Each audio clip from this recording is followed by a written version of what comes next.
We're going to start off with some good news. Let's see the first good news slide. Good news. Governor Whitmer of Michigan orders Enbridge Line 5 shut down.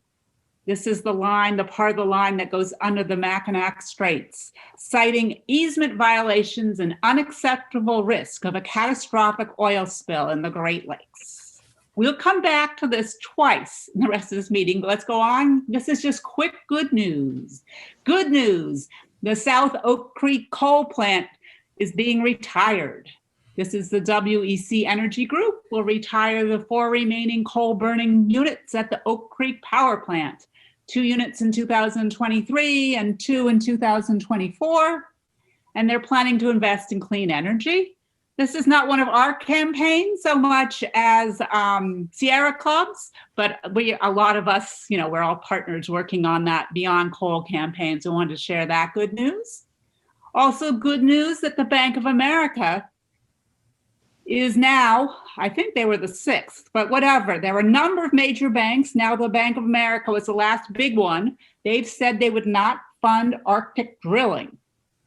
Again, this is not a campaign many of us work directly on, but it is part of this whole thing, which we're very involved with, of stopping the money pipeline. If you stop the banks from lending money, whether it's for terrible tar sands pipelines or terrible Arctic drilling, that can be a way to stop things, even if the president wants to go forward with things. If there's no money, it's harder to go forward. Okay, and for our last bit of good news, I'm going to see if Stephanie's audio is working. Hi, can you guys hear me? Hear you fine. Can you hear me okay? Yes. I'll let you go ahead and do it, Julia, if you can't hear me. We can hear you. I think you can't hear us. Maybe. I think, can you hear me now? Yes. I'll just go ahead. So anyway, we had such a good time celebrating with many of you last week for our Lift All Voices Tuesday event. And we're just very excited to tell you that we exceeded our fundraising goal, now in great position for our year-end fundraising campaign. So thank you so much to everyone who participated. Yes, thank you. You do have some internet issues, but I'm seeing a goal of 10,000. I'm seeing raising 11,660. So let's all unmute ourselves and just give a big cheer. Yay! Good job, Stephanie. Congratulations. Woo! Thanks, everybody.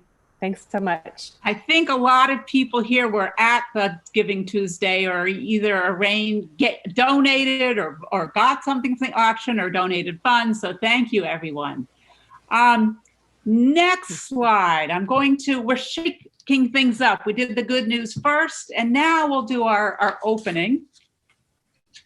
Just take a moment to look at this picture. You may recognize where this is. To take 2 deep breaths together.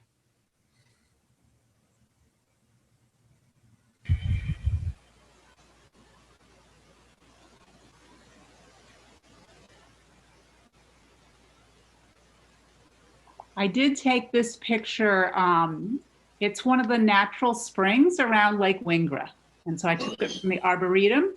I took it in November and the water, so things stay green because of it's a different temperature than Lake Wingra water.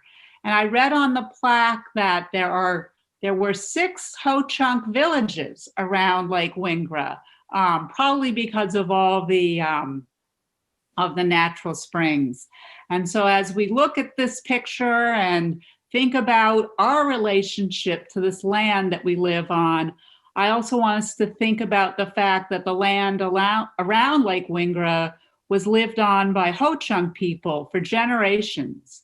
I want to pay our respects to the people who looked after the land throughout the generations and acknowledge that they were forced to leave the territory in 1832, and a much smaller number of people still live here today, Ho-Chunk people.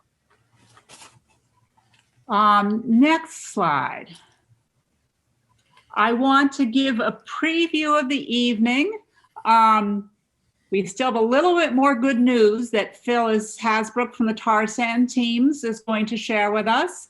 And then we will turn to our main event, Saving the Planet with Social Media, using social media to amplify our climate activism. And Emily will introduce our speaker, Lori, in a little bit. And then we will have a short video on climate justice and a short discussion, and our traditional action opportunities and updates. And then at the end of the evening, we'll have optional breakouts. And we will have a newcomers orientation. I'm just curious, I didn't warn you I was going to do this, Christina, but can you take down the slide for a second so we can just see everybody and have everyone who's new raise your hand so we can welcome you. Hi, John. Hi, Steve. Hi, looks like Mark was raising himself. Rebecca, it's wonderful to see you. We'll try not to talk inside baseball. We'll try to say who we are and what we're doing. Like, I'm Julia Isaacs, if I didn't say, and I'm with the monthly meeting team, and all the co-hosts on the Zoom are members of the monthly meeting team. And we'll try to walk you through things. And at the end, we have a newcomers orientation. So stick around for that. Okay, where were I with my slides? Let's go back. Let's go to the next slide. I've asked Phyllis, I heard that Phyllis had a good story behind the good news about the Enbridge Line 5 shutdown, and I haven't heard the story, but I want to hear it. So Phyllis? Okay, so my item is about what a difference one person can make. Several months ago, some of the women in the League of Women Voters of Ashland and Bayfield counties were saying that we, fighting the Line 5, we needed a website. And I had seen a website called retireline5.org that I admired. It looks like it had been made by one person. It was very informative. Next slide. There you go. And actually there you go. So I contacted Terry Wilkerson, who created it, and found out I was right. She just did it herself. And she was open to having a Wisconsin tab on her website, which currently is all from the Michigan point of view. And it's taken a long time, but our website content is almost ready to be published there. But in addition to creating a really good website, Terry did something else that I find really amazing. She decided that she would raise money and hire a submarine to go down in the Straits of Mackinac and film. She was looking, of course, for damage to the twin underwater pipelines of Line 5, something that could be used to show that this pipeline must be shut down immediately. As you can imagine, it costs a lot to hire a private submarine, and in a small way, I helped her raise some of the funds needed. Next.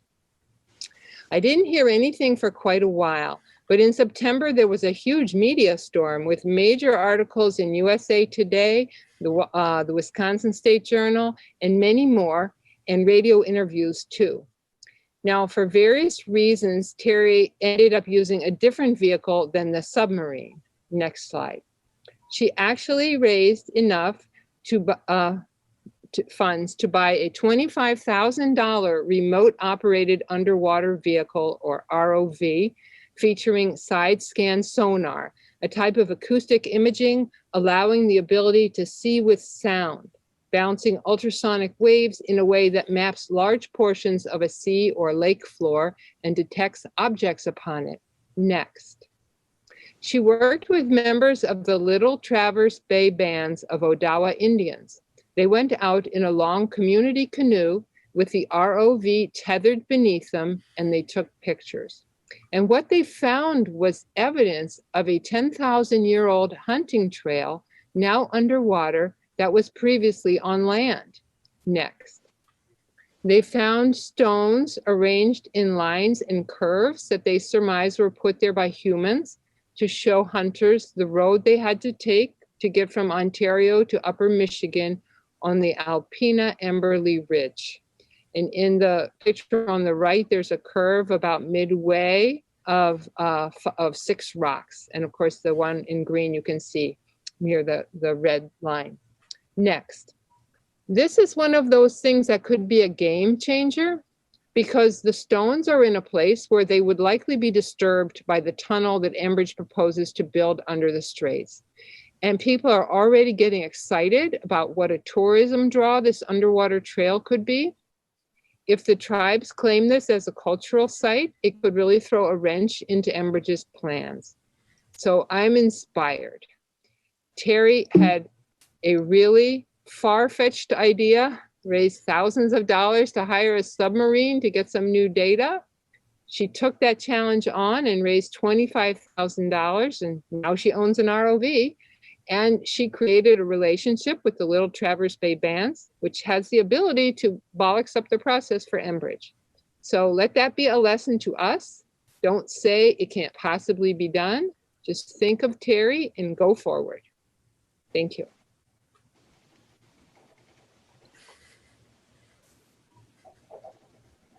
Wonderful. Thank you for that story, Phyllis. I think we can take down the slides. Thank you.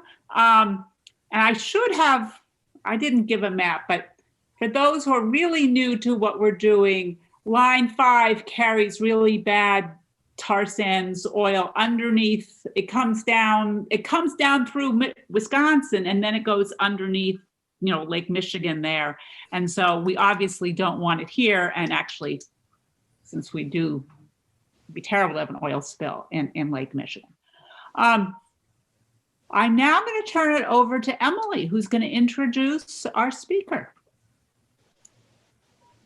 Hey everybody, I'm Emily. I'm with the Communication Action Team, also known as CAT. And we are the team that handles 350 Madison's social media accounts, among other things. And tonight I'm really excited to be introducing Lori DeRuntz. Lori is a social media expert, and she specializes in social media strategy, marketing, and audience building. And she originally connected with us via Catch-A-Fire, which is a service for skill-based volunteer matching. And more recently, we've brought her on to work with us to improve our ability to reach a wider audience on Facebook. So tonight, her talk is going to be covering how to save the planet with social media. So she'll be talking about why social media is important, particularly in times when we can't engage with people in person, and then why your voice matters on social media. So she'll be showing us how we can all help boost 350 Madison's message on Facebook, Instagram, and Twitter. And then if you have technical questions about how to use any of those platforms, I'll be answering those in a breakout session. But if you have other questions for Lori, post them in the chat, and then we'll have time for a Q&A later. So again, if you have questions about social media in general for Lori, post them in the chat, and then save your more technical questions for the breakout session later. Thank you. Thank you, Emily. I appreciate it. Can everybody hear me okay? Okay, good.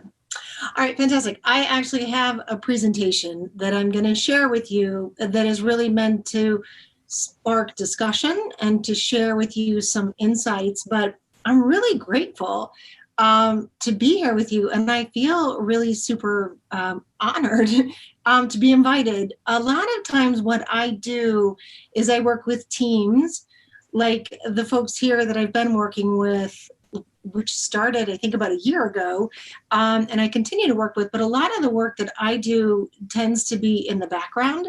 And so I feel so grateful to be here with a big group of you to share with you some things that I think are important that you can do to help 350 Madison on social media. They're very simple things, but they make a big difference, and they might be things that you don't know already, and maybe you even have some questions.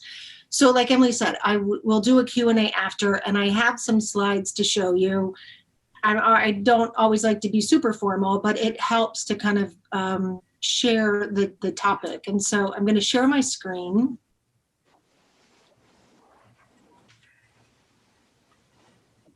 There we go. Okay, can you guys see my screen? Okay, great.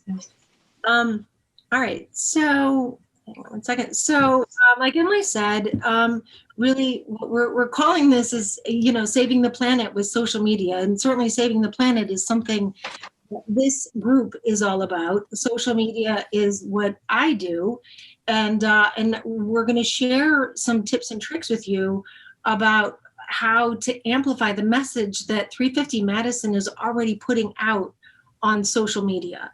And so what we really kind of the message of this entire presentation is to show you how important your voice is.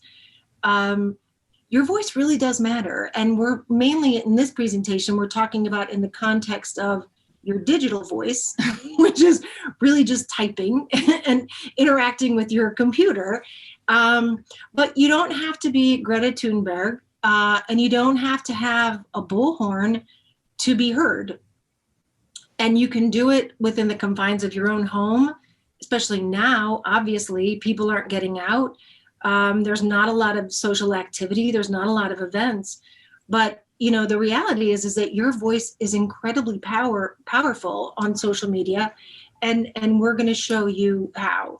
And so one of the things that we're going to do, we have a few of these set up throughout this presentation, some poll questions, and it's mainly just to get kind of a feel for just how involved you are in social media. So there's really, quite frankly, there's no wrong answer here. But the first question that she's just put up, are you on social media? And what we'd like to know is what platforms are you on? And we're talking about Facebook, Twitter, Instagram, or other, if you're on another one, like LinkedIn or other platforms, or if you're on none. So just take a minute here and type in or check the box what you're on, or if none. And then she'll share the results with me, and then I'll share them with you.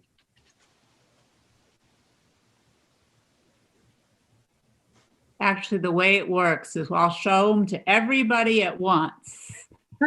46 of 49 people have voted. I'm going to share the results. Can you all see them? Yes. Yeah, so Facebook, 83% are on Facebook. 24% are on Twitter, 48% are on Instagram, 28% are on other, and 11% are on none.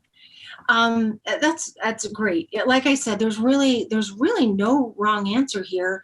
What I think is interesting is that the majority of people are on Facebook, but what this also tells us is that some people are on multiple platforms, obviously, which is great. Actually, these numbers, quite frankly, are even higher, I think, than I expected. But we'll talk a little bit about our the reach, I guess, that we have on each of these platforms. One second. But what we wanted to share with you is where you can find, I don't know if you like the 350 Madison pages or not, but here is a link to the different pages. Or you don't have to write any of these down, because all you have to do actually is just go to 350madison.org, just go to the homepage, and you can find a link to each site at the top right corner of the page. You'll see the icons, and you just click on those, you get to the page, and you can like or follow the pages. So it's really quite simple. You don't have to write this down. But we're going to get right to the second poll question, because what we'd like to know is, if, just out of curiosity, if you can guess how many total followers 350 Madison has on social media. And we're really talking about a combination of followers on Facebook, Instagram, or Twitter. And so Julia just put up the options.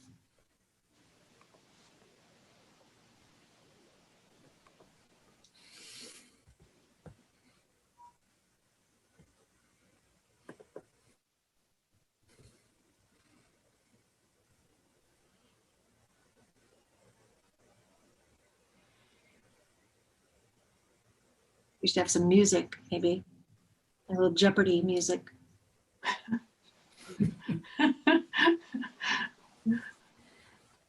Okay, I think everyone's voted who wanted to. There's 7 more people that might be about to vote, but I'm going to close the poll.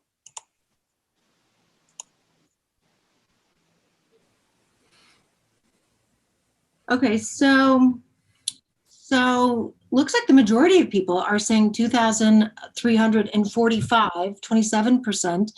Another 23% said 4,141. So it's kind of all over. And again, this isn't, we're not judging anyone for knowing or not knowing. We're just curious if you knew. And the answer is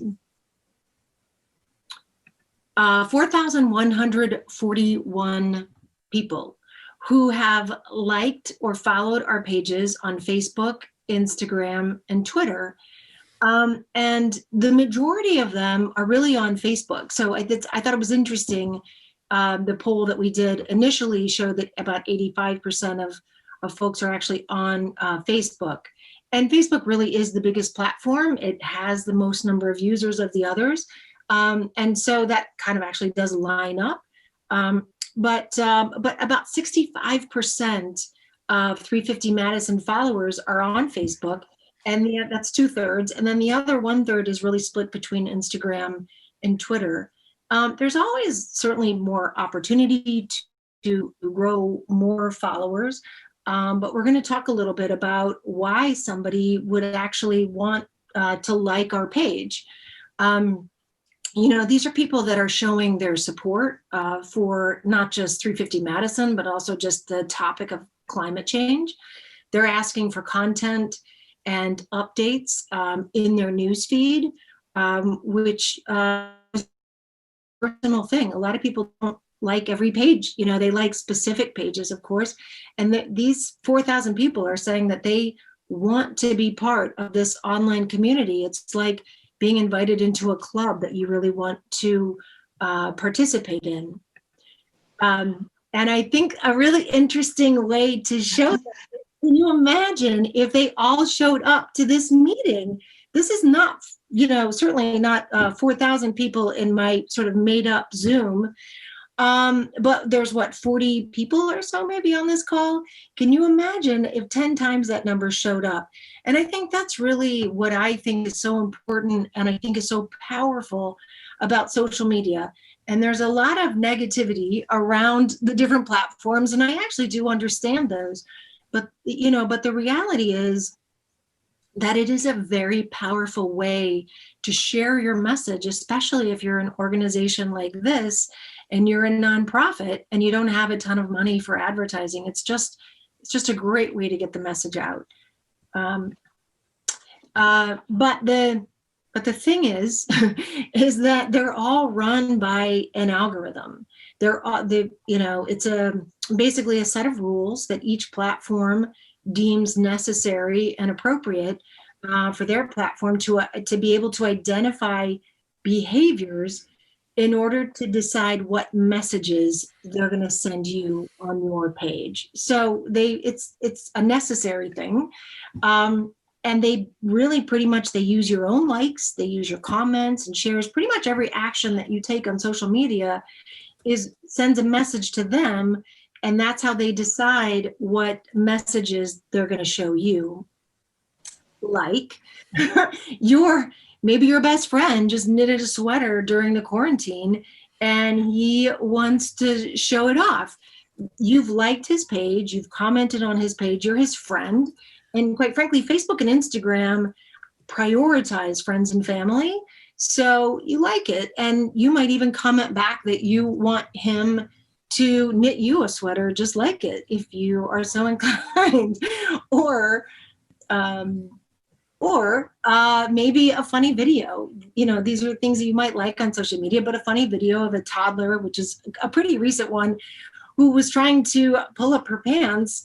And the joke was that it might be something that we can all relate to during the quarantine because we've all eaten too much and our pants don't fit anymore. Or it could be a post from 350 Madison, like, the good news that was shared at the beginning of the meeting about climate change and what's going on with the Enbridge Line 5 pipeline. These are all things that you might like and comment on and even want to share on your own page. And that's really the beauty of social media, is that these are things that are specific to you. And when you take actions on a post in the form of a like, a comment, a click, a share, you're sending signals to different entities on social media, and one is the platform. You're letting the platform know that you like this content. This is something that you want more of, and you think other people might like this too. And one thing that they take into consideration is the repetition of the actions that you're taking on the platform. So it's not like I like it one time, they're going to start showing you a bunch of stuff. It's an algorithm, so it's computerized, and they'll, they take all that information into consideration when they're determining what to show you. But you're also, when you like or comment on something, you're letting the user know that you enjoyed their post, like your friend who knitted his sweater. You might not have talked to him in a year, but he now knows how much you like his sweater. It lets him know that this is great content and something that you want to see more of. But it's also sending a message to the people who follow you. And you might have 10 friends on Facebook, you might have 100 friends or 1,000 friends on Facebook. No matter what it is, these are people who you are influencing or making a recommendation to, and you're basically saying, I endorse this content. And for business pages, and just so you know, the reason that I call them business pages is that Facebook and Instagram, the way that they set up their pages, it's either a personal page, which is your specific page, or it's a business page, in this case, 350 Madison. But for a business page like 350 Madison on Facebook and Instagram, the way that they use this information is to literally rank the quality of your posts. So what that means is that when you have posts that get high engagement, it means people click on it or comment on it or share it or save it, it sends a message to them that the content is meaningful. And so that's how they serve your post to more people in your network, those 4,000 people who have said that they want more information. But on the converse is that posts that get consistently low engagement leads to fewer followers seeing your posts. So it really is all that information that you're sending them that is what is getting into the news feeds of your followers. And so the third poll question that we have is, can you guess how many pieces of content are shared daily on Facebook, Instagram, and Twitter? And this is worldwide. Just take a guess. How many pieces of content are shared worldwide on all platforms?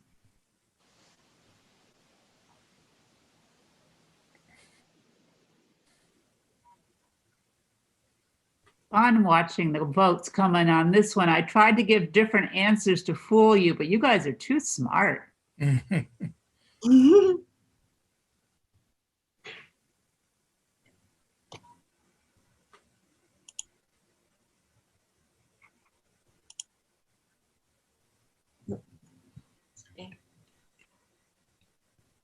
Oh yeah, right. You got it. Yes. That's it. So you got it. So, right. The answer is 5,345,000,000 pieces of content shared daily across all of those platforms.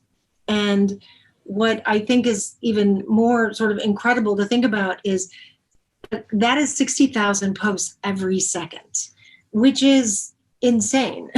And quite frankly, it's why the algorithm is so important. So that they can decipher what information is most important to you. But that is a ton of messages. So now take it down to this level. Currently, what's important to this group is the 4,000 people who've said that they want to be part of the 350 Madison community. Based on everything that we've been talking about, truly only a very small portion of them actually get to see our posts. And so the point of this is that this is where you come in. Engagement is really the single most important thing that you can do. And there's so many people in this group that are on social media. It's awesome. It's the most important thing that you can do to help 350 Madison increase awareness and reach existing followers, but also increase the number of followers on the page. So when you like, comment, share, save, retweet, it's all sending a message to the platform and to other followers that this is content that is really worthy of sharing. And because you're an ambassador of 350 Madison, that really does make you a social media influencer. You might not get paid like Kim Kardashian does for being an influencer. She has 192 million followers. But the reality is that you have friends on your page, and it's not just about them, it's about the messaging that you're sending to the platforms that I think is even more important, because they're the ones that are going to share this information with the 4,000 people or more that like and will ultimately like this page. But the reality is it's not about having 1 million followers. That would certainly be nice. Everybody here would love to have a 1 million followers on Facebook. It's really truly about engaging the 4,000 people who are already there, who have said, I like you, I want to hear more from you. And adding more followers is just one of those, it's a reaction. It's something that's going to happen along the way because the message is getting out to more people. And so Facebook and Instagram, very specifically, they prioritize the posts that spark conversations. It's one of the things that Mark Zuckerberg talks a lot about is meaningful interactions. And what we mean by that is that meaningful interactions are posts that inspire conversation. They're posts that inspire kind of a back and forth. I post and then you comment and then we comment back and then other people comment. So comments and likes are really important in Facebook, but it's also about posts that you want to share and react to. So it is one of those funny things. It's sort of a chicken and egg scenario because you need people to engage with your posts, but you also need engagement in order for them to see your posts. And so that's obviously why activating the group that's on this call, I think, is incredibly important. And as Emily said after this presentation, you're going to hear some practical tips about how you can do that. And I think they mentioned that was in group 1. And these are actually what are considered the top ranking activities by platform. You'll see they're pretty much in every under every platform, like comments and likes and shares and retweets. I wouldn't get super caught up in what's the best thing to do by platform. I think any activity you do is important and will be noted. But especially on Facebook, comments. And when you comment on something, I think you should just automatically like it because it's quite easy. But on Instagram, something that's very important is watch time. And Facebook and Instagram are pretty much the same. But watch time is important. And I know you guys have put out some great videos. All the videos that you did for Giving Tuesday were just wonderful and so personal and clearly had a big impact. But the watch time for those videos, what they do is they take a look at how many seconds you're watching it. So there's something where they look at if somebody only watches the first 3 seconds and they take note of that. But if you actually watch a video all the way through, that is meaningful to them. And both Facebook and Instagram consider that meaningful interaction. And so therefore they'll note that, but they'll also then show that video to more people because now they think, wow, that's something that people want to see. So that's a very easy thing that you can do. And I know you guys are really good about putting out videos, but something to consider. And then I think Twitter is quite simple, liking and commenting on Twitter and retweeting. But truthfully, any activity, any engagement you do is purposeful and is meaningful and will make a difference. But what I put this slide in here because I just wanted to show you what I mean by meaningful. And these are actually comments that are on the 350 Madison page. I blurred out the names. It's really only just an example to say when you make a comment on a post, what's important is creating a sentence or even, a few 2 or 3 sentences. It's more than just an emoji. And I do this a lot when I'm doing it for personal, is I'll just like it, like I'll put a thumbs up or a heart. But what they're actually looking for, and that you should know, is that they're looking for you to actually write some sentences and then having people respond back to that. So I thought these were some really great examples of meaningful interaction that's already on the page. So, something to keep in mind as you get into the breakout group. And the other thing that I love is that Facebook makes it really easy to invite your friends to like a page. So on the 350 Madison page, when you go on the page, you can scroll down and you'll see this in the right hand margin. It says community. And right below that, there's a little blue box that says invite your friends. When you click that, it will take you to a page that gives you some options, whether to invite all of your friends or some of your friends or 2 of your friends. But it is a way, if you want to, if you feel comfortable doing that, it's a great way to say, hey, listen, I'm involved in this organization and I want you to know about it. And then it's up to the person on the other end to say, yes, I will like that page, or no, I won't. And if they don't, that's okay. But it's just a way to get the word out. And it really is as simple as setting a time every day. It could be, and we're really just talking about 10 to 15 minutes. Set your alarm. It's either in the morning or at night before you go to bed. But it's really quite simple. And it doesn't have to take that much time.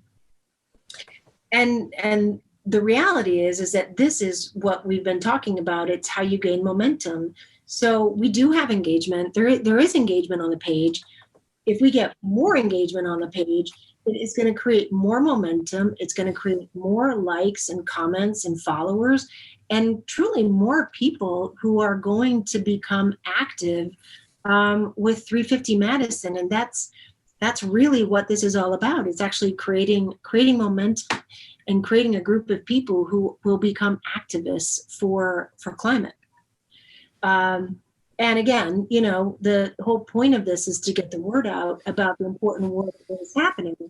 And I'm reminded of this based on all of the great news that you all shared at the very beginning of this meeting. And that is, some really good things that are happening right around you and also in other parts of the country. A Zoom call is one way to get that information, and it's quite personal. But the other way is through social media, and people absorb that information in the time that they spend on social media. And if it's climate, if it's something that they've deemed important for, information that they want, that's how they're going to get that information. They might not be watching the news. They might not be reading the newspaper anymore. And I will end this with a quote that I love, and I certainly love it for this group too, that commitment is the igniter of momentum. And it's really what we're asking the group today is to make a commitment. If you're on social media already, make a commitment to spend some time in the morning, to spend some time at night, or whatever makes sense for you, to interact with the 350 Madison page, to engage. And when you do, it will create more momentum, and you'll see it. We'll watch it. I mean, we'll actually create a baseline of engagement and followers right now, and we'll just watch it grow. And it is truly how powerful your voice is on social media in such a small amount of time every day. And that's really it. So I think we'll open it up to some questions. Hopefully, I haven't watched the chat, but hopefully some questions have come in. I think I'm going to stop sharing. Yeah, well, thank you so much, Lori. I hope that everybody got something out of that. But yeah, round of applause for Lori. I know I learned some stuff too. So I've written down a few of the questions that have popped up in the chat.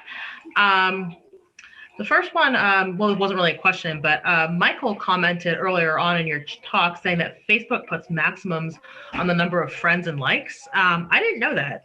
Is that something that that you've seen happen? Yes, I've experienced it many times. Because I've never seen that before. Yeah, if you approach 5,000, you can't go beyond that, which is unfortunate. Yes, that is true. Wow. I mean, a round of applause for somebody with 5,000 followers. Yeah, that's quite amazing. You're actually right. It is 5,000. Beyond that, if you wanted to become a business page, they release that number. But you're absolutely right. There's a limit of 5,000 followers. Well, if we have any Facebook posts that hit that number, then good for us. So I think what's that doesn't come up that often, but it's true. So if you have a personal page on Facebook, like I think I personally have like 350 friends on Facebook. I know a lot of people with like 1,000. But on a personal page, they only allow you to have 5,000 total friends.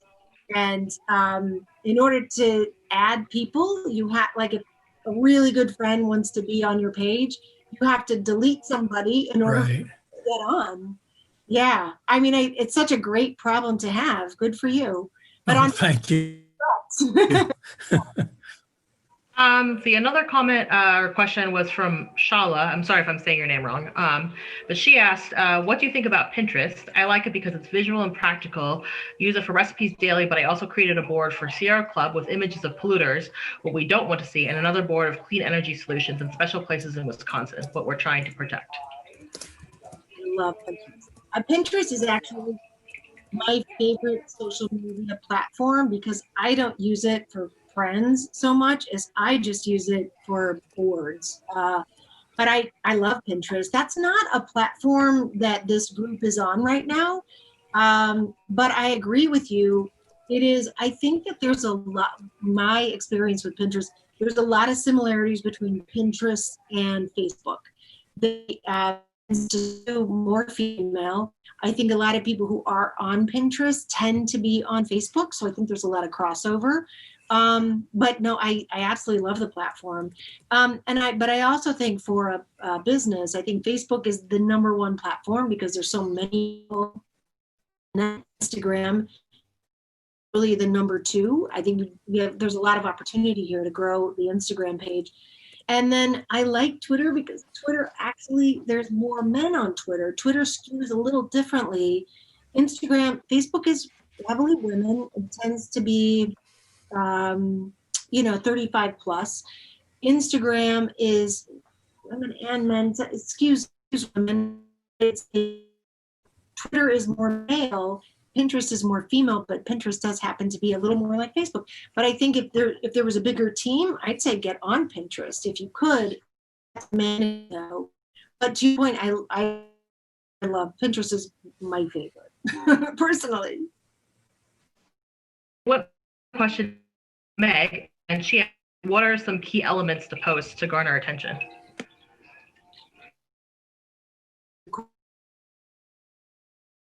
I wish I knew where you are, so I could keep directly to you. I don't know where you're at. Actually, talking about in this presentation is liking and so, these guys post like what we're asking you to do is to comment on those existing posts. We'll activate the platform and then send the post to all of the people, more people on the page in an organic way. If you create a post, you should know too, and that's something we didn't talk about, was tagging 350. Post in the copy, type the @ symbol, and then 350 tag them in your post. Find something you want the folks who manage social media to see, and then to share. That would be but that's a great thing to do. And if you're efficient at social media and you find a video, whatever you find, conversation.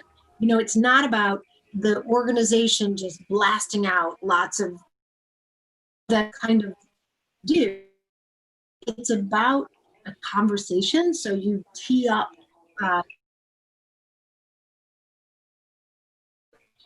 you find something that you would like Kathy or the rest of the team at listen, and then that can be additional discussion. I love that. I think we have time for one more question. If we didn't get to your question now, then I can try to answer some of them in the breakout session later. But the last question I wanted to ask Lori was from Kermit. And he says, don't the social media sites algorithmically target posts to people that match the demographics of the people who like a post? That would seem to get our message to people who already have gotten or are sympathetic to our message. So how do we reach out beyond the echo chamber?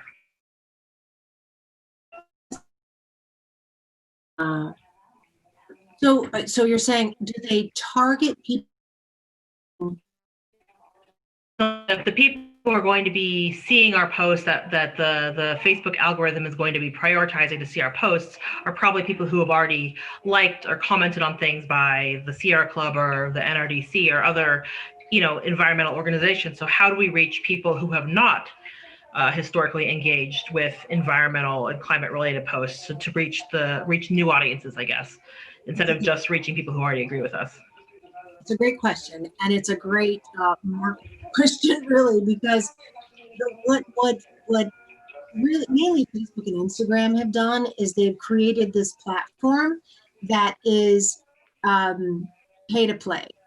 So what we're talking about today is organic. It's a nonprofit. I work with nonprofits, and I know budgets are tight. You don't have a ton of money to spend. And so what we're talking about today is organic growth. So when you like something and Facebook or Instagram sees that you like it, or Twitter, they see it, and then they show it to more people. But to your point, if you're trying to reach people that are outside of this universe of the people who like the page, that's actually where they really require you to create a Facebook ad. And it cuts through the algorithm, which some people do. And sometimes it's not that expensive, but it's not, it's not always easy for a nonprofit to do. But yeah, you're absolutely right. That would be the ultimate way if you had $100 to put an ad out there and reach people who like all of those organizations. And, maybe that's something that you can do from time to time. But on a regular basis, we're just talking about just regular old organic growth on the platforms. And it really is quite that simple. There's so many people on this Zoom meeting. If you all really engaged with the page, I'm excited to watch it grow. I really am. All right, thank you, Lori. So yeah, if we didn't get to your question, I know there were a few questions we didn't get to, then I can try to answer them in the breakout session. But yeah, thank you so much for being here, Lori. Thank you. I appreciate it. I look forward to staying in touch with you guys and, seeing how this goes. So thank you so much. So Lori, you're saying that if the 53 people here, the 83% of them that were on Facebook all went and did something in the next 24 hours, that it would sort of affect our Facebook. How many people saw our Facebook page? It will. Remember this though, it's an algorithm. And so it's not something that's going to happen overnight. It's something that has to happen consistently. Okay. Just because you comment on a page today, they note it, it becomes part of their of the data that they're collecting, but it takes a little time for that to change. And it needs to be something that's consistent. So if you could make that commitment to doing it 10 to 15 minutes a day, or 5, honestly, if you only have 5 minutes and you can just comment on some posts. It really does help. It really does help. And what I will do is I will write down the baseline of where we're at right now, and then we'll watch it. Okay. Okay, we're a group that likes to challenge. We had that $10,000 challenge and got 11,000. So we'll have to see if we can get our Facebook engagement up, and we'll have to report back to you January 4th and maybe in February. Okay, we are going to shift gears. We always like to cover at least 2 topics in a meeting. So our main topic was the social media, but we've asked the climate justice team to share a little bit of what they're doing. And so I guess Christina's going to bring up the slide and Tanis is going to present. Yes, thank you. Thank you, Julia. My name is Tanis Mathieson, and Marion Friedel, if you want to wave, Marion, our co-leads, thank you. Our co-lead, happy to have a few minutes on the agenda here tonight. And since we're a new team, we thought that we would sort of start off with a short video what we mean when we talk about climate justice and how it relates to climate change. And I also we'll watch the video. It's about 3 minutes, and then we will have breakouts and discuss a couple of questions related to the video. This was created by Rebecca Finster. So thank you, Rebecca. So we can play the video now. Let's talk about climate justice. The term climate justice evolved from the concept of environmental justice, emerging in the discourse in the 1980s. Environmental justice conceptualized the unjust disposal of toxic waste in predominantly Black American areas in the United States. The aim of the movement was to rethink environmental issues as social issues by ensuring that ethnic minorities and low economic sectors of the population were not disproportionately affected by adverse environmental impacts or hazards. This was done by applying principles of social justice and human rights, such as every individual has dignity, the elimination of inequity, establishing environments that are supportive of all people. In time, the environmental justice movement moved beyond the toxic waste to include the impact of climate change, giving rise to what we know today as climate justice. Climate justice considers the way in which the climate crisis disproportionately impacts marginalized community. Climate justice is a human-centered approach to climate activism that takes into consideration the common factor that ties the climate movement to other worldwide movements such as workers' rights, racial justice, gender equality, indigenous sovereignty, and many more. 3 easy ways to break down the discourse on climate justice. 1. Recognizing that at the global level, those who are the least responsible for climate change suffer its gravest consequences. 2. At the community level, marginalized groups are typically the most exposed and vulnerable to the effect of climate change. 3. The generation level. The idea that present generation have certain duty towards future generation, framing the refusal of young people today to allow for more inaction from people in power. Now, think about some inequalities and injustice that you are aware of in your life, your community, the global community. Think how these inequalities will be exacerbated by climate change. Whatever reason you come up with, is exactly why climate action is not enough. We must demand equitable, fair, inclusive solution to the climate crisis. And that is what climate justice is all about.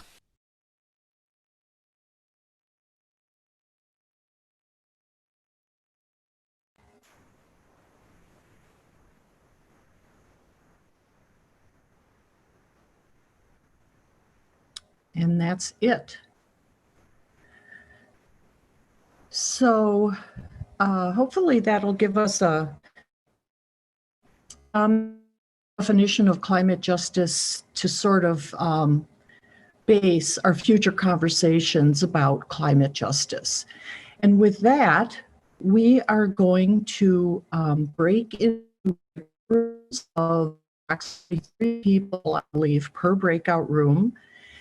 And we're going to each take some time and ask ourselves and then answer these questions. What are some of the inequalities or injustices you've observed or are aware of? And how will climate change asking? So I think with that, each person should take probably no more than 2 minutes to speak in their breakout room, and then we'll all come back together. Thank you.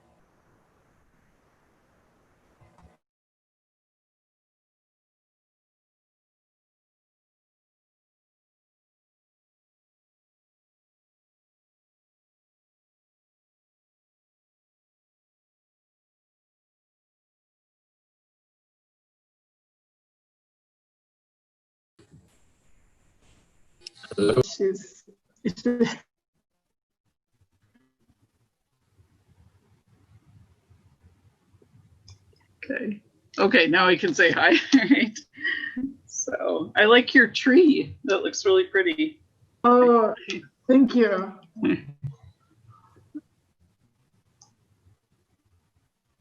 Tanis, want to make your, I hope everyone enjoyed those breakouts. Tanis, do you want to make your last point about, not your last point, but last point for this evening?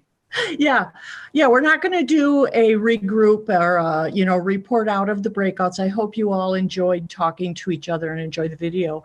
I just wanted to give a shout out to an organization that is young Black climate activists. And I look at a lot of the stuff that they send out and post. And I really liked this saying. A really good, I think, shorthand way of describing climate justice is this: when white America gets some rain, Black America floods. And if you're interested in following them or hearing more from this group, they have a podcast weekly called The Coolest Show. So Google it and enjoy. And that's it for us tonight, or for climate justice tonight. Thank you.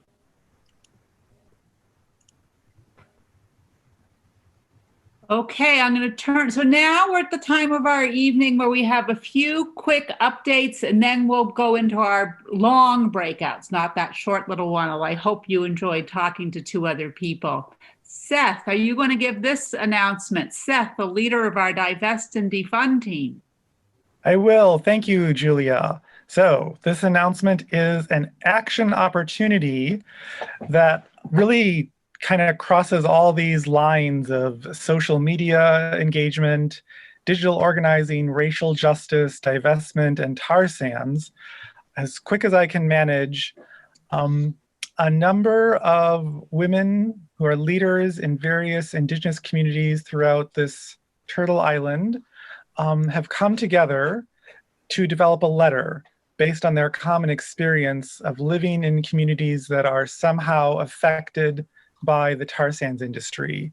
So maybe living near pipelines in development, running pipe sands mines, we are doing pretty horrendous to their communities. And so as many of us are aware, all these tar sands operations get support from financial institutions like Bank of America and Chase Bank. So these women have come together, developed this letter, and put out a call to action which is laid out, I believe, in the slide. For people on December 11th, if possible, or kind of another day in the window between now and I believe December 12th, ideally on December 11th, to print out their letter and deliver it to a local bank or maybe insurance branch. And you can find out all about that and sign up to get resources to participate in the action by clicking on this link in the chat. And that also appears in this slide. And if you do that, we ask that you also email the Divest to Fund team if possible. And that way we can kind of really try and coordinate, amplifying through social media and other ways the power of these letter deliveries.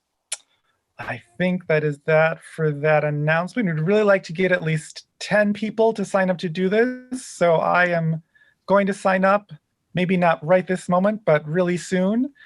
And I hope many of you will join me. And also email the Divest to Fund email address that you've done so. We're having a Divest to Fund breakout group, but we're actually not going to be talking much about this because this kind of came across our radar screen after we'd already developed the agenda. So that's one reason why it'd be really helpful if you not only signed up, but emailed us as well. Thank you. Thank you, Seth. I'm very tempted. I have to decide if I don't go into any building, so I have to decide. I'm on the fence. I'll have to think about it. I just did read the agreements. They say wear masks. Next slide. I just saw this across my desk yesterday from 350 National. We've sharing some good news about the line 5, but there's been some disturbing news about line 3 and the permit and all. And 350 National, well, Stop the Money Pipeline, which is a coalition of a number of groups, is holding a digital rally on Wednesday, December 9th. And one reason I'm drawing this to your attention is I went to a digital rally run by Stop the Money Pipeline, which was very well done. Digital rally means you're sort of like on a webinar like this, and then they stop and say, now do this action. And you get information about what we can do to try to stop line 3, which is a very big, I think it's kind of like Keystone XL. It's becoming a major focus that people are trying to work on the line during a pandemic. So there's the link for, I think it's in the chat for signing up for that. Okay, I'm going to do a few other quick announcements just to let you know all the teams that you've heard about, like the Divest and Defund team, which will be having a breakout this evening. Also is having one the third Wednesday of the month, December 16th this month. You haven't heard as much about our Community Climate Solutions team this month. They'll be sponsoring our speaker next month, so you'll hear all about them, but they're focused on making changes across Dane County, and they're meeting the third Wednesday. And any of these teams, if you want to get the Zoom link, you just write to the people where it says. Next. That's Thursday for Community Climate Solutions team. Go back. Did I not say Thursday? I thought you said Wednesday, but. Yeah, go back 1 second so I can make sure I got it right. The slide was correct. It's Wednesday for Divest and Defund and Thursday for Community Climate Solutions. Right. Team. That's all a week next week. Okay. You've heard from Emily Park, the Community Action Team lead, who also is going to give a breakout in about 2 minutes. But they also have their own third Monday, their meeting. And the tar sands team. You've heard from Phyllis Hasbrook, the story about line 5. She's going to talk about, she co-leads a team, and the tar sands team is doing lots of interesting things, and they meet the same night we do. So they just met a few hours ago, but we'll meet again on Monday, January 4th. Next slide. And you just heard from the climate justice team. And they are a relatively new in being a formal team. They've been working for a while, and they are going to be meeting. Their next meeting is Wednesday, January 6th. And you see that if you're interested in the book, Me and White Supremacy, the first book group was so successful, there's going to be a second round. You can contact Marion. Finally, we just thought we'd put this announcement in because I don't know how many people here, well, we can't see you, but I bet a number of people have been to at least one Renew Wisconsin Renewable Energy Summit. And if you've never been to one, which I have to say I haven't, oh, Kermit, did you want to give this announcement? I know you made this slide. Do you want to add anything? The information is there. You know, basically, we're interested in encouraging and supporting this because fuel switching to renewable energy is an essential step in eliminating dirty fossil energy and addressing climate change. So January 12th through 14th, next year, coming up in just a couple of weeks. And you can learn more and register at the website listed at the bottom. And I think somebody should be able to pop that into the chat. If you're a student, you're in luck. It's only $30 for a 3-day virtual conference. Otherwise, it's a little pricier, but I know it's been very interesting and informative in the past, so consider it. Their speakers are excellent, and it is possible also to register for just 1 day, which is considerably less expensive. But it's really memorable. They do a great job. Yep, indeed. Thank you, Susan, and thank you, Kermit. Those are two of the co-leads of the Community Climate Solutions team. Our next meeting, do come back if you January 4th, the first Monday in the new year.